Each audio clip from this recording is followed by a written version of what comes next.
गुरु भगवान की शुक्राने है, गुरु भगवान को नमन है। राधे राधे भगवान जी। अपमान प्रसाद का जनक शिष्य भगवान, कई बार अपमान बड़ा कटु अनुभव होता है। लोग तरह तरह से अपमान कर देते हैं, क्या करूं। जब भी हमारा अपमान होता है तो बड़ा खराब लगता है कि मुझसे बुरी तरह क्यों बोला, मुझसे ऐसे क्यों कहा। तो अपमान का जो अनुभव है वो हमेशा काफ़ी इंसल्टिंग, काफ़ी खराब लगता है ना। कोई भी अपमान करे, पति करें, गुरुजी डांट दें, सास कुछ कह दें, ससुर कुछ कह दें, कोई भी बुरी तरह कर दे तो बुरा लगता है। क्यों बुरा लगता है, किसको बुरा लगता है? कहीं ना कहीं हमारा अहंकार है, हमारी ईगो है, उसको बुरा लगता है। जब बुरा लगता है माइंड को तो हम एक बात अपने माइंड से कहें कि गुरु ने कहा है सहन करो। सहन करना ही सिद्धि है। जब सहन करते हैं तो इससे ही हमारे अंदर सिद्धि का जन्म होता है। जब सहन करते हैं ना, उसी सिद्धि का जन्म होता है। जब तक इंसान सहन नहीं करता वो सिद्ध भी नहीं होता। और जो अपमान सह लेता है तो इसका मतलब वो सिद्धि के करीब आ रहा है। जब अपमान होता है तो माइंड एकदम रिएक्ट करता है। सह लेगा, बोलेगा नहीं, पर माइंड रिएक्ट ज़रूर करेगा। मुझसे ऐसे क्यों कहा, मेरी तो कोई गलती नहीं थी, क्यों कहा मुझसे ऐसे। तो गुरु कहते हैं कि अपमान भी जो है वो हमें आगे बढ़ाता है। क्यों? मान हमारे पुण्यों को ले जाता है और अपमान हमारे पाप को क्षीण करता है। गुरुदेव, जब तुम्हें अपमान का अनुभव होता है तब तुम ऐसी भूमि में उतर आए रहते हो जहाँ अपमान तुम्हारा स्पर्श कर सकता है। तुम ऐसी भूमि में, ऐसी स्थिति में रहा करो जहाँ अपमान की पहुँच ही नहीं है। कह रहे जब तुम्हारा अपमान होता है तो तुम ऐसी जगह पे बैठते हो कि तुम्हें अपमान फील होता है। अगर तुम ऐसी जगह पे बैठोगे तुम्हें अपमान फील ना हो तो तुम्हें अपमान पता नहीं चलेगा। मैं सोचने लगा, जब मुझे अपमान की अनुभूति होती है तब मैं कहाँ रहता हूँ, अपमान होता ही किसका है। मैं उस समय सम्मान या किसी कामना के पास में बद्ध रहता हूँ। उस समय मेरा निवास स्थान काम होता है, राम नहीं। कह रहे जब हमारा अपमान होता है तो उस समय हमारा निवास स्थान काम होता है, इच्छा होती है हमारे मन में। हमारा निवास स्थान राम नहीं होता। हम भगवान में नहीं निवास कर रहे होते उस समय। उस समय हम कामना के वशीभूत होते हैं, देह भाव में बैठे होते हैं, जीव भाव में बैठे होते हैं। इसीलिए हमें अपमान इतना ज़्यादा फील होता है। मैं उस समय सम्मान या किसी कामना के पास में बद्ध रहता हूँ। उस समय मेरा निवास स्थान काम होता है, राम नहीं। मैं उस समय शरीर, मन, बुद्धि इनके अभिमान में मत रहता हूँ या इनके विलासों में भूला रहता हूँ। जब भी हमारा अपमान होता है तो शरीर, मन, बुद्धि से हम मिले हुए होते हैं। शरीर से मिले होते हैं, मन बुद्धि से मिले होते हैं। और हमें अभिमान होता है कि मैं ये शरीर हूँ, मैं पढ़ा लिखा हूँ, मैं होशियार हूँ, मुझे ऐसे क्यों कहा गया। तो हम हर तरह के अहंकार से मिले हुए होते हैं, इसीलिए हमें अपमान फील होता है। मैं अपने भगवान को भूलकर, आत्मा को भूलकर अहंकार या ममकार के अधीन रहता हूँ। अपमान स्वयं ही मैं करता हूँ। मुझे स्वयं अपने को दंड देना चाहिए। दूसरों के द्वारा हुआ अपमान मेरा स्पर्श नहीं कर सकता। कह रहे मैं भगवान को भूलकर, आत्मा को भूलकर देवभाव जीवभाव में बैठा होता है ना, तभी तो मुझे अपमान लगता है। अगर मैं देवभाव जीवभाव में ना बैठा हूँ तो मुझे अपमान क्यों लगेगा। तो कह रहे मैं ही अपना अपमान खुद करता हूँ। किस में बैठकर? देह भाव में बैठकर, जीव भाव में बैठकर, शरीर भाव में बैठकर मैं अपने आप को ही नीचे गिरा लेता हूँ।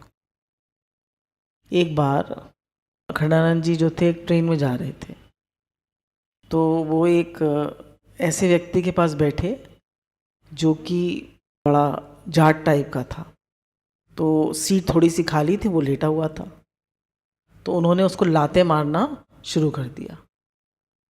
चुपचाप बैठे रहे, फिर वो लाते मारता रहा। और फिर जब इन्होंने लातों का कोई वो नहीं दिया, आंसर नहीं दिया, तो उसने गाली देना शुरू कर दिया। तो गाली देना जब शुरू कर दिया, कुछ बोले नहीं, ये बोले बड़ा गांधी जी का चेला मालूम पड़ता है, कुछ बोल ही नहीं रहा। तो फिर ये जब गुरुजी के पास आए तो उन्होंने कहा कि मुझे तो बहुत अपमान लगा, वो आदमी इतनी बुरी तरह कर रहा था, मुझे तो बहुत फील हुआ। तो गुरुजी ने कहा कि तुम बैठे ही कचरे के डिब्बे पे थे, जब कोई कचरे के डिब्बे पे बैठेगा तो लोग आके कूड़ा डालेंगे ही ना। तो उन्होंने कहा मैं कौन से कचरे के डिब्बे पे बैठा था, बोले बैठे ही थे, तुम देह में थे। तो जब हम भगवान को भूल जाते हैं तभी तो हमें अपमान लगता है। अगर हमें भगवान याद है तो अपमान फील होगा? नहीं फील होगा। तो अपमान इसीलिए फील होता है क्योंकि हमें भगवान याद नहीं है, हम देह भाव जीव भाव में बैठे। ठीक है गुरुदेव, अपमान मेरा स्पर्श नहीं करता। गुरुदेव इतना ही नहीं बेटा, अपमान तो तुम्हारी आत्म ज्योति को जागृत करने वाला है। कह रहे अपमान तो तुम्हारी आत्म ज्योति को जागृत करने वाला है, तुम्हारी आत्म ज्योति जगाता है अपमान। तो जब कोई बुरी तरह करता है तो उस दिन हमारा भगवान ज़्यादा याद आते हैं, जब मान होता है उस दिन भगवान ज़्यादा याद आते हैं। जिस दिन अपमान होता है उस दिन भगवान के लिए आंसू भी आते हैं, भगवान याद भी आते हैं, भगवान के लिए पुकार भी लगती है। नहीं, थोड़ा भगवान से ज़्यादा प्रेम बढ़ता है। और जब मान होता है तो उसमें खो जाते हैं। तो यही बता रहे गुरुदेव कि ये तुम्हारी आत्म ज्योति को जागृत करने वाला है, तुम्हारी विस्मृति को नष्ट करके स्मृति ताज़ी बनाने वाला है। ये जो हम भगवान को भूले हुए थे और संसार में हमारा मन आ गया था, तो विस्मृति को नष्ट करके स्मृति कराने वाला है अपमान। हम भूले बैठे थे ना भगवान को, तो हमें भगवान की याद दिला देता है अपमान, हमें धक्का मार के भगवान की तरफ कर देता है। तो इसलिए कभी कभी अपमान हो जाए, लोग बुरी तरह कर दें, तो फील नहीं करना चाहिए। क्यों? क्योंकि एक तो हमारे पापों का नाश हुआ, हमारे पुण्य बढ़ गए, और दूसरा हमें भगवान की याद दिला दी। अपमान शोभ का नहीं, प्रसाद का जनक है। कह रहे अपमान जो है वो दुख नहीं देता है, शोभ नहीं कराता है, वो प्रसाद का जनक है, प्रसाद देता है। प्रसाद कैसे देता है? क्या कौन सा प्रसाद देता है अपमान? अपमान कौन सा प्रसाद देता है? भगवान की याद दिलाता है, भगवान से कनेक्ट करता है। अपमान होते ही प्रसन्नता से खिल उठना चाहिए कि मेरी स्मृति ताजी करने के लिए साक्षात भगवान के दूत, नहीं स्वयं भगवान आए। कितनी बड़ी बात कह रहे हैं। कहने जब अपमान हो तो एकदम खुश हो जाना चाहिए कि भगवान आए मुझे अपनी याद दिलाने के लिए। ऐसा कर सकते हैं हम लोग? आज तो में अपमान का वो पड़ा है तो हम कहेंगे हम कर सकते हैं, और जब अपमान होगा तब तो भूल जाएंगे, तो एकदम रिएक्ट करेगा मन। कुछ लोग तो घर में ऐसे होते हैं, वो बुरी तरह ही करते रहते हैं, नहीं, हमेशा बुरी तरह बोलेंगे, चिल्ला के बोलेंगे, डांट के बोलेंगे। तो ऐसे क्यों मिले हमें घर में? भगवान से प्रेम बढ़ाने के लिए। उल्टे चलने वाले लोग जो होते हैं वो क्यों मिले हैं घर में? हमें जगाने के लिए, हमारा भगवान से प्रेम बढ़ाने के लिए। महान सौभाग्य है जीवन में, ये अपूर्व अवसर है। शिष्य ठीक है गुरुदेव, आपकी कृपा और आशीर्वचन सर्वथा मेरे साथ है। अब वो कह रहा है गुरुजी ठीक है, जब भी अपमान होगा तो कोशिश रहेगी कि भगवान याद आए, कि भगवान ने मुझे याद किया है, तभी तो मेरा अपमान हुआ है। भगवान की ही तो याद आती है अपमान में। तो जब भी अपमान हो तो कह दें भगवान हमें याद कर रहे हैं, भगवान की याद आनी चाहिए अपमान में। जब विदुर जी का दुर्योधन की सभा में अपमान हुआ था, क्या हुआ उस समय? दुर्योधन ने कहा था कि आप जो है यहाँ से चले जाइए। उन्होंने कहा था धृतराष्ट्र से कि तुम इस लड़के को अपना क्यों मानते हो, ये तो तुम्हारे कुल का नाश करा देगा। तो उसको बहुत गुस्सा आया, लोगों ने बता दिया आकर कि ऐसे ऐसे कह रहे हैं तुम्हारे चाचा विदुर जी। तो उसने कहा जिस थाली में खाते हो उसी में छेद करते हो, और अपमान कहा था आप निकल जाइए यहाँ से। तो विदुर जी ने कहा कि भगवान का संदेश आया है, और उन्होंने वहीं अपना जो भी सामान था वो वहीं रख दिया और वो जाके तीर्थाटन पर निकल गए। जरा भी उन्होंने दुख नहीं मनाया, उन्होंने कहा ये भगवान का संदेश है, और बड़े प्रेम से चुपचाप निकल गए। इसी प्रकार कह रहे जब भी अपमान हो तो यही समझें कि भगवान हमें याद कर रहे हैं, भगवान हमें बुला रहे हैं, भगवान हमें प्रेम से पुकार। निरंतर भजन करते चलो जिज्ञासु भगवान। व्यवहार में न चाहने पर भी चिंता आ जाती है, और जब चिंता आ जाती है तो सब कुछ भूल जाता है, तथा पहले कुछ भजन होता भी रहे तो बंद हो जाता है। चिंता कैसे मिटे? कह रहे हैं जब भी व्यवहार में चिंता आ जाती है तो सब भजन भूल जाता है। चिंता होती है ना, कोई बीमारी आ जाए तो चिंता होती है, बच्चों की शादी ना हो तो चिंता होती है, बच्चे पढ़े ना तो चिंता होती है, उनकी नौकरी ना लगे तो चिंता होती है, पैसे की कमी हो तो चिंता होती है, कैसे बिजनेस चलेगा, कैसे होगा। और किस बात की चिंता होती है? बच्चों के एडमिशन ना हो तो चिंता होती है, बच्चों की नौकरी ना लगे तो चिंता होती है, उल्टी बहू आ जाए तो चिंता होती है, बच्चों के बच्चे ना हो तो चिंता होती है। किस किस बात की चिंता होती है? शादी विवाह कुछ फंक्शन हो तो चिंता होती है। जो हमें मिला है वो खो ना जाए, सब बना रहे हमारा ठीक, इसकी चिंता होती है। और किसकी चिंता होती है? भविष्य की चिंता होती है, फ्यूचर में क्या होगा, फ्यूचर में सब ठीक रहेगा ना, अंत समय में मुझे भगवान याद रहेंगे या नहीं, ये चिंता होती है। मेरा ये जीवन जो है ये अपने लक्ष्य को प्राप्त करेगा या नहीं, इसकी चिंता होती है ना। मेरा जीवन व्यर्थ तो नहीं चला जाएगा, ये चिंता तो खैर ठीक है, पर जब समर्पण कर दिया तो इसकी भी चिंता क्यों, अंत समय में भगवान रक्षा करेंगे। हाँ, शरीर अस्वस्थ हो तो चिंता होती है। हाँ, जॉब वालों को करियर को लेकर चिंता होती है। बिजनेस में आजकल कितने बिजनेस फेल हो रहे हैं, कितनी कंपनीज फेल हो रही हैं, कितनी लोगों को कर्जा हो जाए तो चिंता होती है, कैसे कर्जा निपटेगा। हाँ, नौकरी छूट जाए तो कितनी चिंता होती है, कैसे घर का खर्चा चलेगा। कोई हमसे गलती ना हो जाए, हमारा अपमान ना हो जाए, कोई नया बिजनेस खोलो तो उसकी चिंता, सेवाधारी नहीं आती तो चिंता होती है कि आज का काम कैसे होगा, मेरे वालों को कुछ ना हो जाए इसकी चिंता होती है, बच्चे पढ़ने वाले होते हैं एग्जाम के रिजल्ट की चिंता होती है। महात्मा, चिंता किस बात की? शरीर और शरीर के संबंधियों को लेकर चिंताएं आती हैं।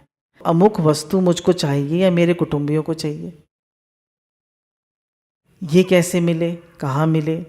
लौकिक चिंता का यही स्वरूप है। तो कह रहे हैं लौकिक चिंता का क्या स्वरूप है कि मेरे बच्चों को ये चाहिए और मुझे ये चाहिए, मेरे परिवार को ये चाहिए और मुझे ये चाहिए। अब वो चीज़ें नहीं मिलती हैं तो चिंता होती है। पारलौकिक चिंता अंतःकरण को लेकर होती है। सार बात यह है कि अपने पास कुछ संग्रह होता है तो उसकी रक्षा की चिंता होती है, थोड़ा हो तो बढ़ाने की चिंता होती है। कह रहे जब खर्चा नहीं चलता है तो उसकी चिंता होती है, कैसे खर्चा चले, फिर बच्चों की फीस देनी है, दूध का बिल देना है, और भी घर के 50 खर्चे हैं, सबकी चिंता होती है, कैसे मीट करें, क्या करें। अब कुछ लोग कहते हैं भाई, जैसे एक आदमी था वो कंबल ओढ़ के सो रहा था तो उसके पैर बाहर निकल रहे थे, तो उसने कहा भाई मुझे तो ठंड लग रही है, कंबल इतना छोटा है। तो गुरुजी ने कहा तुम पैर सुकोड़ लो ना, तो उसने पैर सुकोड़ लिए, पैर सुकोड़ लिए तो वो कंबल में फिट आ गया। तो जब हमारे पास कम है तो अपनी इच्छाएं कम कर ले, इच्छाएं कम कर ले, इच्छाएं कम कर लेते हैं तो सब हो जाता है। जब इच्छाएं ज़्यादा होती हैं तो लगता है कि भाई बहुत कम है। देखिए जो बड़ी बड़ी मेट्रोपॉलिटन सिटीज़ में है तो जो 10 लाख भी कमा रहा है तो उसको कम पड़ रहा है, और एक गरीब आदमी को 3,000 या 2,500 रुपये महीने मिलते हैं, वो भी अपना काम चला लेता है। हम पार्क में घूमने जाते हैं तो वहाँ जितने भी लोग काम करते हैं, माली हैं और गार्ड हैं, और सबको 2,500 रुपये महीने मिलते हैं, इससे ज़्यादा किसी को नहीं मिलते। किसी के 3 बच्चे हैं, किसी के 5 बच्चे हैं, तो वो भी तो अपना काम चलाते ही हैं। तो लोग 2,500 में भी अपना काम चला लेते हैं। खाते पीते तो वो भी होंगे, हवा पे तो नहीं पलते होंगे, पढ़ते लिखते उनके ही बच्चे, अब कैसे करते हैं भगवान जाने। पर लोगों का 3 लाख, 5 लाख, 10 लाख में भी खर्चा नहीं चलता। तो क्या है तो कह रही इच्छाएं इतनी बढ़ा ली हैं हमने कि हमारा खर्चा चलता ही नहीं। कह रहे संग्रह करते हैं हम तो हमारी चीज़ें चली ना जाए इसका चिंता। फिर जिनके पास है तो लोग देख देख कर दूसरे को वो कहते हैं इसके पास इतना है तो मेरे पास भी होना चाहिए, तो चिंता और चिंता होती है, बढ़ाने की चिंता होती है। जैसे बहुत पुराना दृष्टांत है ना कि एक बार पूछा एक राजा ने कि खजाने में कितना पैसा है, तो खजांची ने बताया कि 12 पीढ़ी खा सकती हैं इतना पैसा है। तो राजा बेहोश होकर गिर पड़ा कि 13वीं पीढ़ी कहाँ से खाएगी। चिंता का तो कोई एंड नहीं है ना, कितनी चिंता करोगे। और देखिए कितनी अच्छी बात है, एक बार एक राजा साहब की नींद खुली 12-1 बजे, तो उन्होंने देखा कि खजाने की तरफ रोशनी हो रही है, तो भागे भागे गए, बोले देखो क्या बात है। तो खजांची साहब लगे हुए थे, पैसे गिन रहे थे। तो उन्होंने कहा कि भैया इतनी रात गए पैसे क्यों गिन रहे हो। तो बोले खजाने में ज़्यादा पैसे आ गए हैं हिसाब में। तो राजा साहब ने कहा ज़्यादा आ गए तो अच्छा है, दिक्कत क्या है। बोले कम होते तो मैं नहीं गिनता, दिन में गिनता, पर कम आए हैं इसलिए मैं गिन रहा हूँ। तो उन्होंने कहा कम आए हैं तो क्यों गिन रहे हो, कम आए हैं तो क्यों गिन रहे हो। तो उन्होंने कहा किसी गरीब का कुछ रह ना गया हो तो गरीब की हाय जो है वो सब सत्यानाश कर देती है।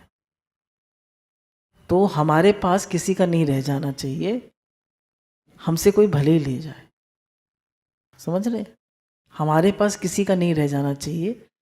तो इसकी चिंता तो होनी चाहिए कि हमारे पास किसी का ना रह जाए, हमसे भले कोई 2-4 पैसे ज़्यादा ले जाए। चिंता छूटने का सबसे बढ़िया उपाय है कि अपने पास आंतरिक और बाह्य किसी प्रकार का भी संग्रह ना हो। कह रहे चिंता छूटने का उपाय यह है कि सब कुछ भगवान का मान लो, ना मन में कुछ संग्रह करो ना बाहर कुछ संग्रह करो, सब कुछ भगवान का है।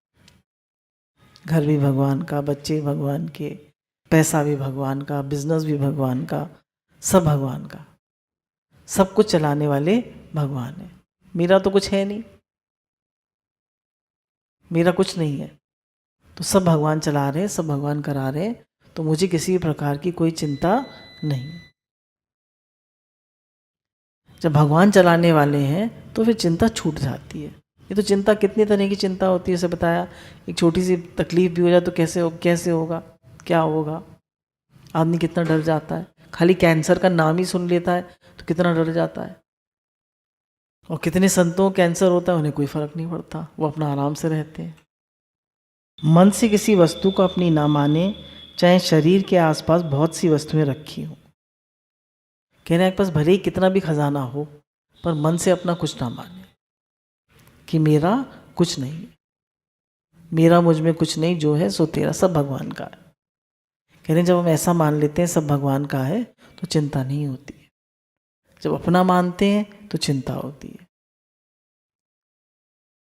आप बताइए भगवान का मानेंगे तो चिंता होगी? नहीं होगी। शरीर भी अपना ना माने और तो क्या, मन को भी अपना ना माने, एवं आत्मा भी जिसका अंश है, जिसका अपना है, जो है उसको भी वहीं रहने दें, उसमें भी अहम कृति का भाव ना आने दें। कह रहे शरीर को भी अपना ना माने, शरीर भी एक दिन जला दिया जाएगा, मन को भी अपना ना माने। सबसे ज़्यादा मन को अपना मानते हैं, इसलिए दुखी सुखी होते हैं। मन में कोई बात आई मिल जाते हैं उससे। हमारे मन में इरिटेशन आया तो हम इरिटेशन से मिल जाते हैं ना, मन में गुस्सा आया गुस्से से मिल जाते हैं, मन में चिंता आई चिंता से मिल जाते हैं। तो गुरु कहते हैं सब मन में आते हैं। जैसे अभी हम लोगों ने पढ़ा था कि आंधी आई, क्या करते हैं, आंधी आती है तो घर के दरवाजे बंद कर लेते हैं या आंधी की तरफ पीठ कर लेते हैं और मुख नहीं करते आंधी की तरफ। पर जब चिंता आती है तो हम क्या करते हैं, उसके साथ मिल जाते। कोई दुख भरी परिस्थिति आती है तो उसके साथ बह जाते हैं। आइए चली जाइए, हमेशा तो नहीं रहती। आज दिन तक इतनी सारी चिंताएं हुई, वो आज है कोई भी नहीं है। इसलिए किसी में भी अहम भाव मत करो। मन में इतनी सारी बातें आती हैं, मन को अपना मानने से सबसे ज़्यादा तकलीफ होती है। मन में तो हज़ारों तरह के इमोशंस आते हैं, हजारों तरह के भाव आते हैं। मन में आने वाली हर बात को सच मान लेते हैं कि मेरे साथ हो रहा है। मेरे साथ कहाँ हो रहा है? I am not the mind, I am the seer of the mind, I am the observer of the mind. कहा कि understand your mind and go beyond your mind.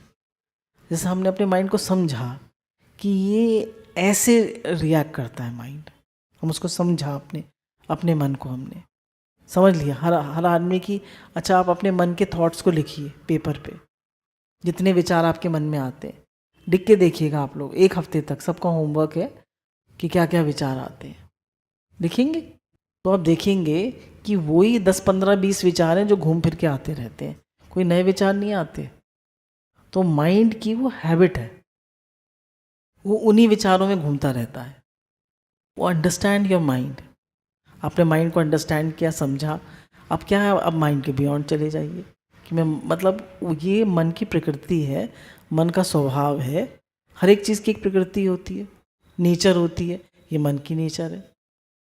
मन की नेचर क्या है? False exaggeration and repetition. चीज़ों को repeat करता है, एग्जैजरेट करता है, बढ़ा चढ़ा के बताता है। नेगेटिव थॉट ज़्यादा लाता है, पॉजिटिव तो लाता नहीं है। पॉजिटिव हमें करने पड़ते हैं, पॉजिटिव हमें दिखाना पड़ता है। जैसे एक शैतान बच्चा होता है तो उसकी तरफ बहुत ज़्यादा ध्यान दो तो और शैतानी करता है वो। अब ध्यान हटा के उससे अपने काम में लग जाओ तो क्या करेगा वो? अपने आप शांत हो जाएगा। मन भी शैतान बच्चे की तरह है, जितना उसकी तरफ ध्यान दो वो उतनी शैतानी करता है। जो इनके संबंधी प्रतीत होते हैं वे भी भगवान के ही हैं, फिर इनके या उनके साथ अपनापन क्यों रखा जाए? यह ममता ही चिंता की जननी है। ममता नष्ट होने पे चिंता भी नष्ट हो जाती है। अब कह रहे हैं ये जो हमारे अपने संबंधी हैं इनको भी भगवान का मान लो कि मेरा कोई नहीं है, सब भगवान के हैं। हमारे हैं भगवान के हैं, सब भगवान का है। तो कह रहे हैं जब भगवान का मान लोगे तो चिंता नहीं होगी। नहीं तो मम्मी को कितनी चिंता होती है, सबसे ज़्यादा दुनिया में तो मम्मी को ही चिंता होती है। कितनी डरती है मम्मी, कितनी चिंता करती है। तो कह रहे हैं जब भगवान के प्रति समर्पण कर दिया, सब भगवान का है। हमने अपना मकान बेच दिया, हमने ये वाली जो पीछे वाली कोठी थी हमारी ये बेच दी। अब इसकी ज़मीन में जंगल हो गए या मंगल हो गए, हमें क्या मतलब है? हमने अपनी गाड़ी बेच दी तो अब हमें उसकी चिंता होगी? नहीं होगी ना चिंता। हम फ्रिज देखने गए तो जब दुकान पे था फ्रिज तो किसी बच्चे ने उसमें ऐसे करके एक स्क्रैच मार दिया। दुकान में फ्रिज रखा है, हमें कोई चिंता होगी? नहीं होगी। पर अगर हम फ्रिज घर ले आए तो हमें चिंता होगी? अब मेरापन जुड़ गया ना। गाड़ी पे गुरु भगवान बताते ना, गाड़ी पे किसी बच्चे ने, शैतान बच्चे ने यूँ आके लाइन लगा दी। नई गाड़ी थी हमारी तो हमारे दिल पे लकीर बन गई, मेरी नई गाड़ी पे किसने लगाई। कितना गुस्सा होंगे। और शोरूम में कोई कितनी भी लकीरें लगाता रहे, कोई फर्क नहीं पड़ेगा। क्यों? क्योंकि मेरी नहीं। तो कहने सारी चिंता मम को लेके होती है। क्या तुम्हें भगवान पर विश्वास नहीं है? उनके देखते देखते उनके अंदर, जबकि सब कुछ वही है, कहीं कुछ अन्याय हो सकता है, तुम्हारी कोई हानि हो सकती है, तुम्हारा कुछ चुरा सकता है। 16 आने झूठी बात है, अभी भगवान पर तुम्हारा विश्वास ही नहीं हुआ। कह रहे हैं सब कुछ जब भगवान का है, संसार के मालिक भगवान है, सब कुछ चलाने वाले भगवान है, तो तुम क्यों चिंता करते हो? मेरी चिंता हरि करे, मुझे ना चिंता कोई। भगवान ने कहा ना अर्जुन से, तो समर्पण कर दे, मैं तेरे सब तापों को और पापों को नष्ट कर दूंगा। हम समर्पण करना जानते ही नहीं है। एक जहाज जो था पानी का, वो डूब रहा था तो सब लोग इधर उधर भाग रहे थे, बहुत चिंता हो रही थी सबको। तो एक व्यक्ति थे, वो आराम से डेक पर घूम रहे थे।